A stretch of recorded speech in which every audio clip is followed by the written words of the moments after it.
Welcome to the WorkingAudioTools podcast, the home of all things mixing, mastering, sometimes production, and sometimes things controversial. This week we have another controversial topic, which is analog versus in-the-box mixing. And the reason this is relevant today is, as you can see, I have moved into my new studio, which is in my spare room in my flat, and I'm still putting it together. Obviously, there's no speakers.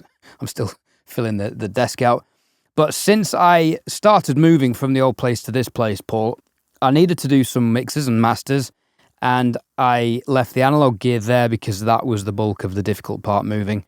So I was working in the box, and I embraced working in the box.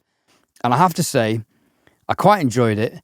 I was surprised how quick it was and how easy it was. Well, that bit didn't surprise me because we know analog's a ball ache. The results were as good, if not better, than before. So what do we make of that, Paul? I think this is actually a good time to talk about it. And then, look, we know it's been done to death, so it isn't going to be, the Paul Third versus Ed Thorne thing like we've done before. I think this is probably going to be one of the most objective conversations about it. But it's going to be tailored kind of more towards Ed, because at the end of the day, Ed is somebody that has invested a ton of money into his analog equipment, and he does like it, and there is a lot of confirmation bias in there, like unconsciously. But I think what I love about this is that No, I'm aware of it. yeah, I think what I love is that Ed has had time away with it and been forced to mix in the box, and for the first time in a little while, he's starting to see the benefits of it, and thinking less about the subjective, quality of what all the outboard does and all the accumulation and yada, yada, yada. But if we talk about like the main reasons for you, Ed, right, now you're starting to get busier, now you're starting to get more mixes in. Like, how much does analog actually slow you down now you've had time to do just like full in the box mixes? It's hard to quantify. I'd have to go back to doing another analog mix, I think. But I just noticed the mixes that I did just came together really quickly and easily. Now, whether that's me just getting quicker, which I think is the case, or just getting to a point where I was also changing speakers, as anyone knows who follows my channel or Instagram.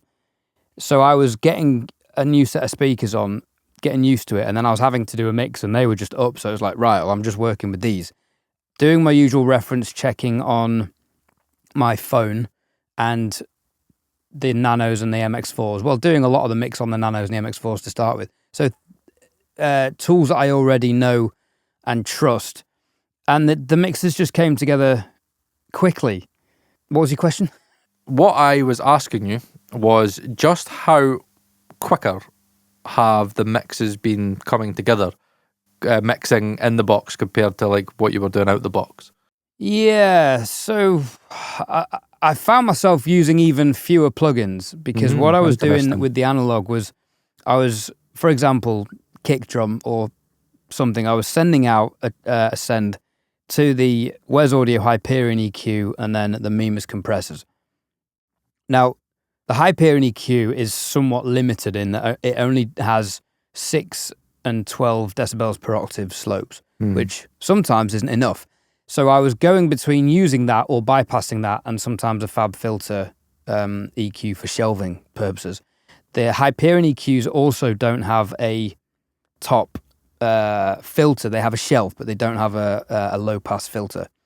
So they're actually quite limited in what they can do. So I was often using 2 EQs and playing around between the two. There was a couple of instances where I missed the saturation potential, but it was also a case of, right, well, hang on, I've got an EQ and I've got kick shaper, and I use kick shaper on the toms where I often saturate them to get them slightly distorted. And I was just using the clip thing and the heat and the punch and finding a balance. And I ended up on most things just having 2 plugins.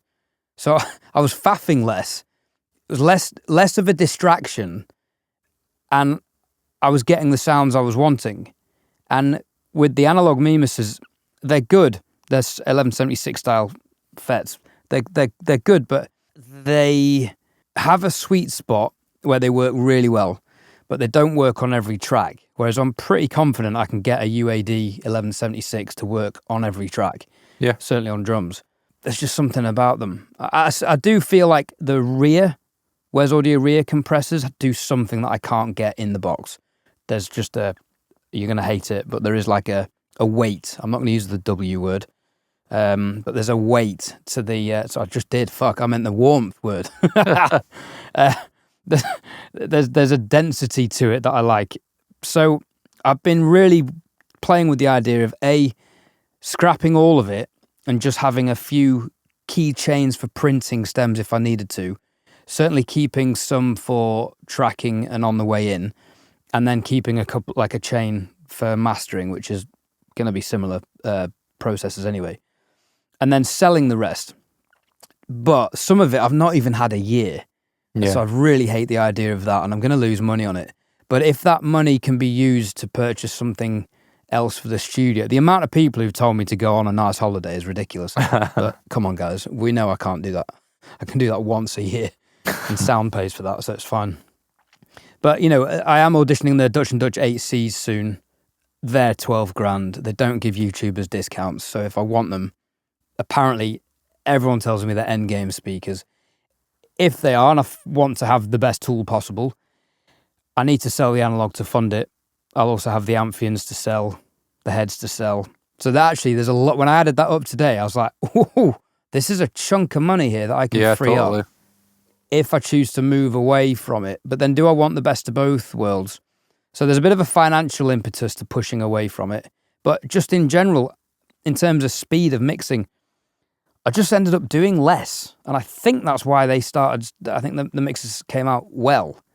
And I don't want to say better than they were before. I feel like there was definitely a difference, and it's just what is right. Now, having both would mean the best of both worlds, because I'm sure there'll be some acoustic songs at some point that'll just, sound great going through an analog compressor, and I won't need the full dexterity of digital stuff. But also moving forward and thinking, well, hang on, as we are getting busier, do I want to be stuck working in here when I know I can work away from here now on headphones in the box? But if I've committed to doing a mix with analog, I can't do that away. Mm-hmm. Now, I'm not away often, so this is a worst case what if scenario. So I shouldn't base my decision based on what if I want to travel up to Scotland and I need to do a mix on the train. I might do that once a year. I can still do stuff on in the box. Also with analog, you've got the issues of recallability further down the line. Like I was thinking, maybe I'll just streamline some of it. But then if I streamline what I had, I can't recall any mixes I've done prior to this move, which I don't think will be a problem. But what I've not done is print instrumentals and instrument stems of every track that I've had. Now, if I get into the habit of doing that, I think I will need to moving forward, and I will be using Forte AI for that, because that's really useful. If anyone's not seen that yet, it's really good for Pro Tools and apparently Logic, and they're working on it for Studio One, which is an AI session prep software and stem. It's like Bounce Butler. I quite like the way it works. Yeah, moving forward, do I want to be committed to in the box, or do I want to be able to, am I committed to analog, or do I want to be free and be able to recall any session, anytime? The thing is with that though, I like the idea of having some mastering, some mix bus processing, and it's either all or nothing in either direction, isn't it? It's like, well, I can't do all the mixing in the box and then have an analog mix bus chain. There's no point, because then I'm still tied to the studio. Yeah. And still tied to that chain and those devices in the future. So if I sell one and then somebody wants a print of something, it's like, well, I've solved that bit of gear now. We know people who've had that problem. They've lost a bit of gear for whatever reason, and they can't create that sound. Yeah, totally. And they've had grief about it. So is it a case of totally avoid analog, or just keep it for on the way in, which is tempting, and that will free up some money? Or is it have best of both worlds for when it's convenient? Or is it a case of just stay mostly analog? If you were to ask me, I think everybody would know my answer, but it's not from the place of the old school Paul Thorne, where, I had a bit of a chip on my shoulder and I was trying to save everybody money, and it was, analog. Now he admits it. Analog isn't as good as plugins, and plugins aren't as good as analog. I had this thing where I had to prove something all the times. And I did prove it many times that, like there are many plugins out there that you cannot distinguish between the hardware, and sometimes the plugins get better results. It's very subjective. I mean, sometimes I've said it, I see the analog world almost like the audiophile world, where like analog guys and girls and thems and theys, they talk very audiophile-ish about the way that, they hear the sound that is emitted from the analog gear and the processing and stuff. But I think a lot more about workflow, and I just think about getting the job done. And my clients, at the end of the day, are the most important. I think what you need to prioritize in your mind at all times when you're thinking about doing this professionally, which is like, again, I'm really busy now, and so is Ed. A big part of, being professional is working quick. And the last thing that you want is something slowing you down, where, like you said, Ed, it could be a thing where, a piece of analog gear breaks, or it could be a case of, you have a patching issue, or again, imagine the flock, for example. Something was to go tits up with the flock. Your whole mix would be snickered if that did happen, because all your routing is going through that. Then you'd have to spend the day to try and do it manually and blah-de-blah-de-blah-de-blah. There could be a lot of things that could hinder you, where for me, just mixing in the box, I don't even think about the qualitative part of it now, because I just want to get the mix done, and I'm just focusing so much on the rough that I'm not thinking about gear. I'm not thinking about, I could use this and that. I'm just thinking, right, there's a problem here and I need to fix it, and I can fix it in the box. I suppose for me, what analog's turned into, the more that I've kind of gotten a bit older, and I'm looking at the 500 series Fairchild. I'm running my voice through it right now. I run every single vocal through it when I'm tracking in the studio. I love it. It's great. And it does take a bit of that, sterile sound from, digital mic preamps. There is a sound there's kind of a sterile sound to, an interface preamp. It is what it is. It's sometimes clean isn't what you're after. But when I'm mixing, I just have all the tools that I've got to be able to get the job done. And I'm working so fast. Like, honestly, I'm trying to get the mix done in as quickest a time as possible.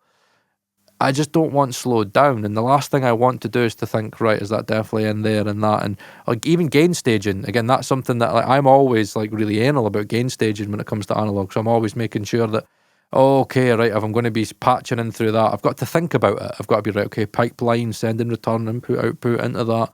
Okay, I'm going to add that in as an insert. And then, okay, I'm again staging the last plugin or the track level that's going into it. Is it minus 18, minus 12 dBFS? Is that what my max peak is going to be? It's just a lot of things that slow me down. And that's another thing that, could slow you down, is when you know that you're fixed to analog gear, you have to gain stage. I remember, Ed, you've talked about it lots of times, where you'll sometimes normalize all your tracks to minus 12 dBFS, max peak, just so you know that when you're hitting the analog, you can just put it all in. That all still takes time to normalize all your tracks, and sometimes... Yeah, well, in Logic, that was easy, because you could select all and just select either RMS or peak minus 12, and it would just change every file. Pro Tools, for unknown reasons, doesn't do that. Oh, okay.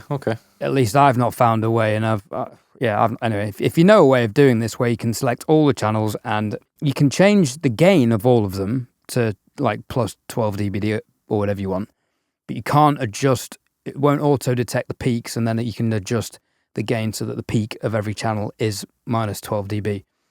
That I've heard. If you know of that, please let me know in the comments. And yeah, that was really helpful. So what I have to do in Pro Tools, which I would still do anyway, is clip gain things. And I'm just going by watching the meters, be like, right, well, okay, that's coming in, right, minus 12, cool, next one. Well, that's coming in going out too hot. Sometimes you get away with it and the levels are fine, and you can just turn the input or the output gain on the whatever processor.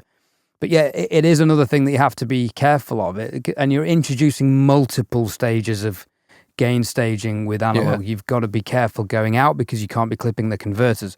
Yep. You've got, as with any processor, if you're adding EQ, you're adding amplitude to those frequencies. You've got to adjust for that on the way out, or just hit your compressors and adjust the compressor volume. But then you've got makeup gain on some of them. You've got input gain on some of them as well. There's a lot of extra stuff to think about. That, for me, I don't feel is a problem now, because I understand it. The thing with analog is there's always something. There's always a dB25 has come slightly loose and one channel's not working. one of the Apollos doesn't sync with the other one, so you have to turn it off and reset it. You know, the plugin, the Wes Audio plugins, to be fair, are pretty much flawless in terms of connection. But like, there's been sessions where I've not saved, the routing's been fixed, but I haven't installed the plugin for the recall. So then it's not recalled the right thing. So right, okay. Stuff like that. But that's user error more than anything. But it's another load of things in the chain that can go wrong. And there's more things to problem solve. So I'm really confused what to do, because I totally see the benefit, and there's something very refreshing and appealing about being all in the box and totally simplified and just getting on with it and being able to take my laptop potentially down to a coffee shop or on a train or elsewhere on holiday. Not that would be a holiday if I'm working, but you know what I mean? I do really like the idea of sitting on a beach in Thailand with a set of headphones. You've said it so many times. You've said it so many times. I've said it a lot. With a beer, which I'm having now, but this is non-alcoholic. So, yeah, that's my current dilemma. I feel bad for my bank account that I would lose money on what I've bought. Now, I did get some good rates because I bought a lot of the Wes stuff in a sale, and SX Pro are very solid retailers. If you buy a lot from them, they give you nice discounts. It would free up a lot of money for some useful stuff.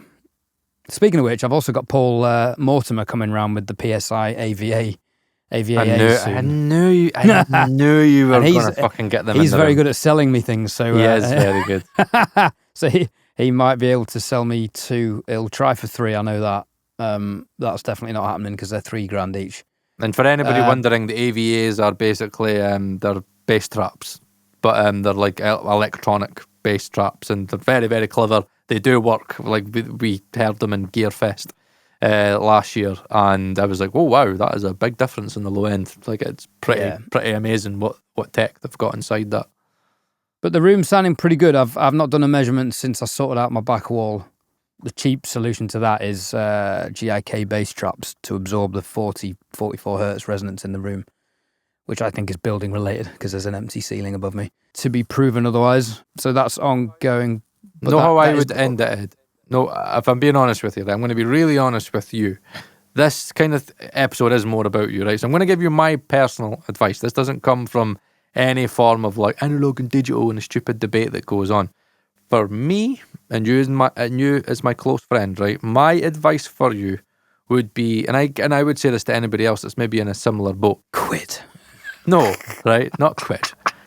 What I need you to think about is priority. And I need you to prioritize the things that are the most important, that are holding your mixes back. So if it is the speakers, and because we all know monitoring is more important than any piece of outboard, period. You can't mix what you can't hear properly.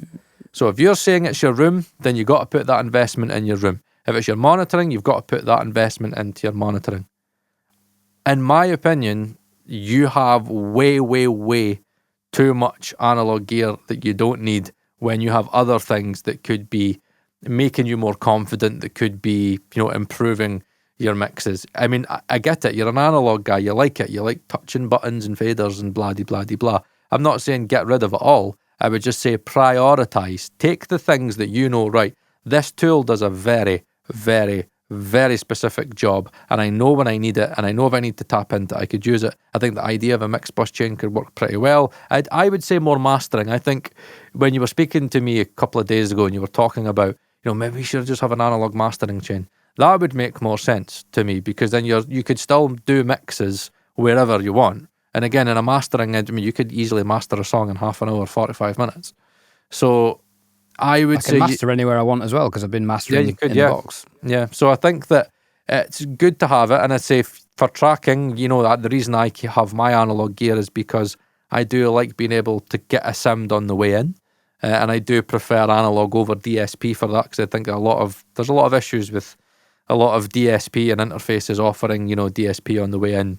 There's a few things I've filmed over my time. So I do prefer analog over it's not the same. I'm using, for this video, I'm using the Apollo Unison Neve, basically the same chain as I would, but it's all digital rather than my analog setup. And Paul will process this after, so whether there's a difference or not, his keen ear will let me know after this episode. The Working Audio Tools podcast is brought to you in association with our friends at DistroKid for all of your musical distribution needs. Don't forget, you can't just upload your songs to Amazon, Spotify, iTunes, or Tidal. You have to go through a music distribution service. There are many out there, but DistroKid is the one that Paul and myself use. They don't take any of your royalties. You keep 100% of the streaming revenue that you earn. For just $1.92 a month or $22.99 a year, you can upload unlimited songs. Your lyrics can be found in Google and other places. You get the blue Spotify verified checkmark, and you can create royalty splits between yourselves and fellow contributors.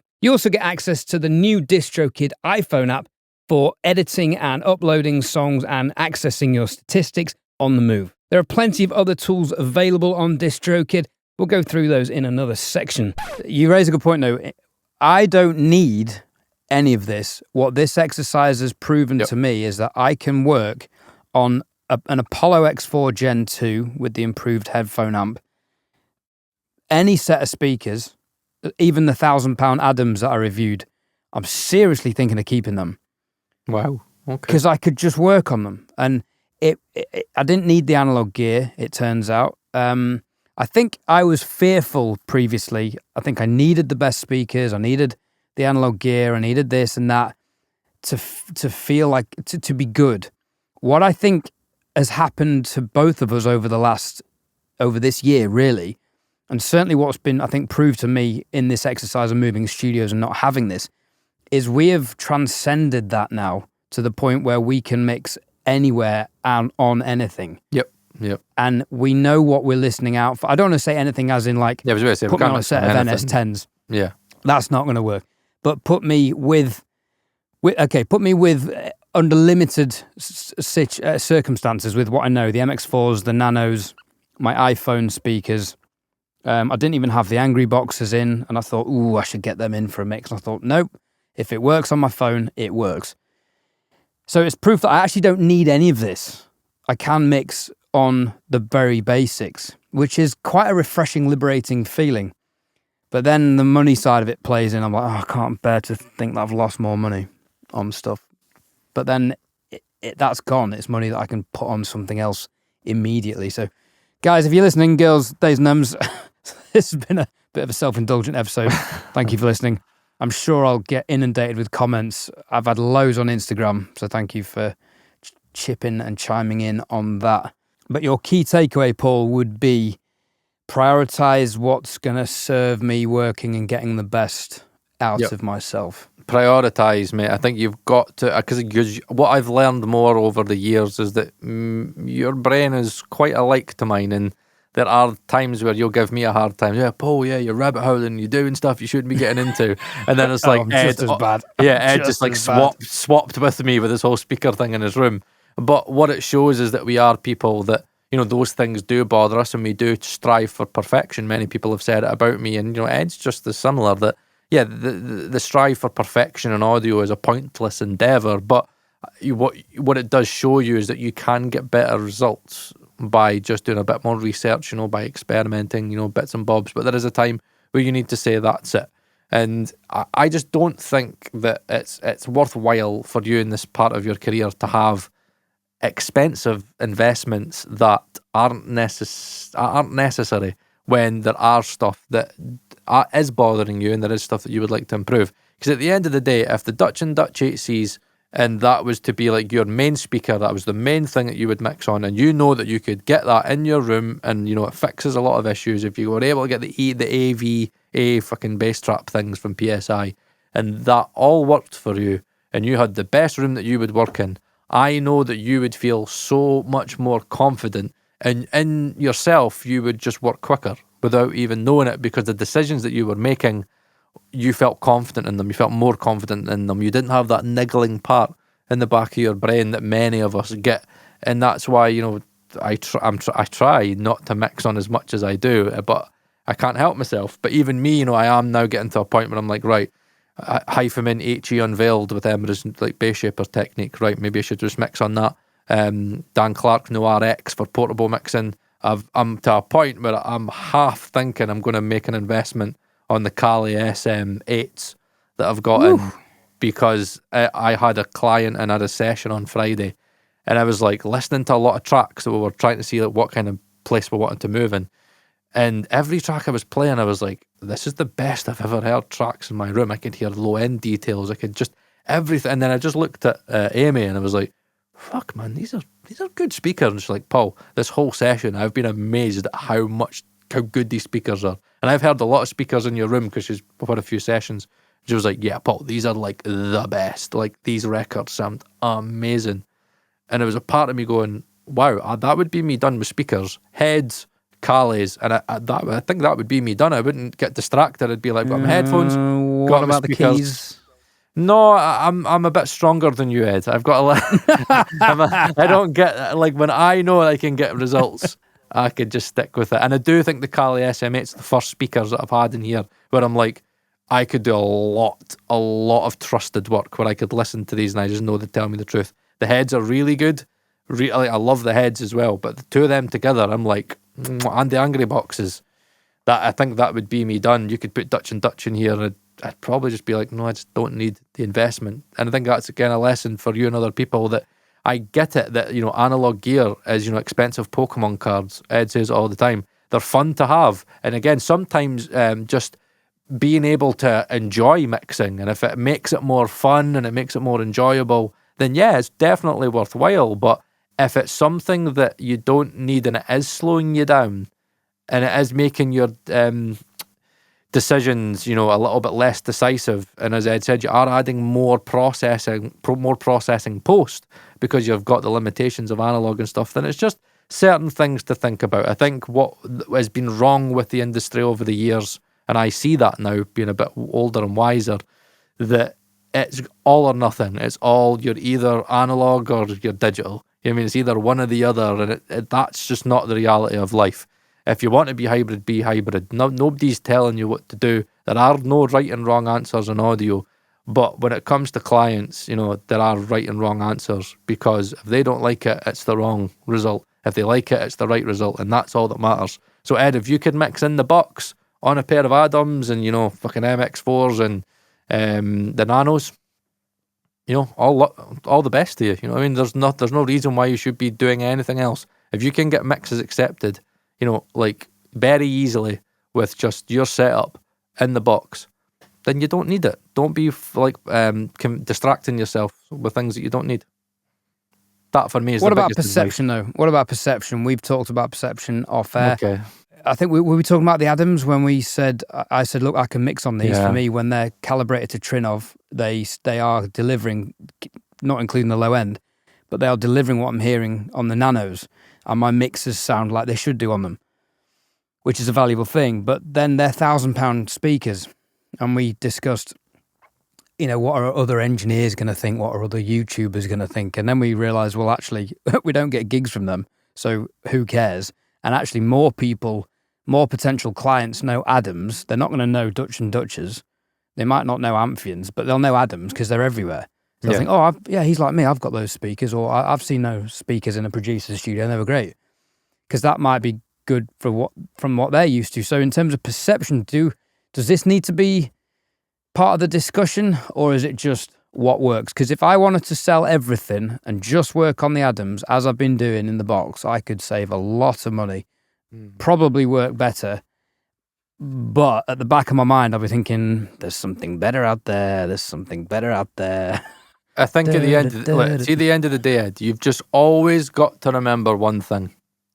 Serban Genya mixes in the box. The top tier, the mixer with the most Grammys, he's pretty up and coming, that guy. The box. He's going to do well for himself. Right. I know. One day he might get on the WorkingAudioTools and he'll be like, I've made it. I have made it. All the Grammys mean absolutely nothing. But obviously, Ed, right, you've just got to like have faith in yourself, mate. You've just got to have belief in yourself, and you've got to let your work attract clients. Not analog gear. I get what you're saying, because we talk about perception all the time, but I genuinely believe that comes from a part of maturity in yourself where you've got to have more belief in yourself. And what we've learned, over time, and again, speaking to all the industry professionals that we do, most of this is about relationships. At the end of the day, your client does not give two shits about something, like a piece of outboard that they have no idea. For example, Ed, Wes Audio. I'll bring this back to you very quickly before we end. I know what you're going to say. What potential client knows about Wes Audio? Who they don't know what they don't know what Wes Audio is. They've never heard of it. It's me and Paul Ashmore were the only two people. Exactly. It's just used to it, right? Basically. So really, right, from a perception point of view, they're not going to know what it is. But what they are going to understand is that I think, from perception-wise, they are going to understand, again, if you're on social media, and again, you make photos of your room and stuff, they're going to be like, okay, it's relatively well treated from what I think it is. But going even deeper than that, as Nicholas De Lorenzo talks about all the time, your perception should be you working, right? You can have all the best gear in the world, but if people don't see you working on records all the time, and they don't see you getting good feedback, and they don't see you being busy, all of that means nothing. Because essentially, they're just going to see you like a fucking hobbyist. They're just going to be like, oh yeah, he's just a gear collector. That's like, and trust me, there are people out there that are just gear collectors. Like, give Paul Ashmore his due. Those guys are very, very, very, very, very busy. That's the reason why they can invest in the gear that they do. But, there are people out there that I think are a little bit audiophile-ish in the way that they see it. And, they do get very passionate, and they do kind of see them like Pokemon cards. And they think that it's going to make them look more professional, when in reality, all a client cares about is, one, how good is your work? Two, are you easy going? Are you good to work with? And, can you deliver my project the way that I want it in, the time frame that I want it to deliver? Then that's all that matters. Nothing else, in my opinion. That's what I've learned. If it's in the box, it's in the box. If it's out the box, it's out the box. Happy clients is all that matters. If you're busy and you have happy clients, who the fuck is anybody to tell you any different? That's me. Question is, Paul. Oh, here he goes. What am I going to rabbit hole next? Becoming a better mixer. Hey! Never ending, mate. It's never ending, is it? That's not a rabbit hole. It's a fucking motorway that never ends through the forest. Never ends. Never. Through the black forest of my heart. Right? On that pine needle fueled bombshell. I think I've gone a bit demented today. I've been talking to myself, singing to myself. Great conversation, I have to say. For anyone who talks to themselves, they do say it's the highest form of At least somebody enjoys it. At least somebody enjoys your chat. I enjoy my bad jokes. Anyway, next up, we have an episode discussing how to be efficient and streamlined, and that carries on really well from this subject of efficiency in the studio. So I will be updating on Instagram at the Ed Thorne, about this. But yeah, we'll probably we'll touch on it in an episode as and when I've decided what to do. I really need to decide because I'm in the process of setting it all back up. So I could usefully lay out my desk with or without this in mind. So I probably need to sleep on it. Anyway, before I carry on waffling, doing a Paul third, it's been emotional. Thanks for listening. Leave your thoughts and comments below. Give us a vote. ITB or analogue. Go on. Let's do it. Go on. Just do it. Virtual poll. We don't give a shit. Yeah, we just do it. right. Yeah, whatever. Right, bye-bye. In a bit. The Working Audio Tools podcast is brought to you in association with our friends at DistroKid for all of your musical distribution needs. For a little bit more, $39.99 a month, you can have 2 artists on your roster, which includes everything just mentioned. Additionally, synced lyrics in Apple Music, further streaming analytics statistics. You can create a customizable record name. Mine, for example, is Ed Thorne Rhythm and Records. And you can customize release dates, pre-order dates, iTunes pricing, and again, much more. Now, if you're an artist manager or a record label, the Ultimate Bundle gives you up to 100 artists for just $89.99 a year. And you get 1 terabyte of instant file sharing, which is useful, but also contact information for thousands of playlist curators on Spotify. This is really useful so you can pitch your artist music to playlist curators around the world, only available in the Ultimate Bundle from DistroKid.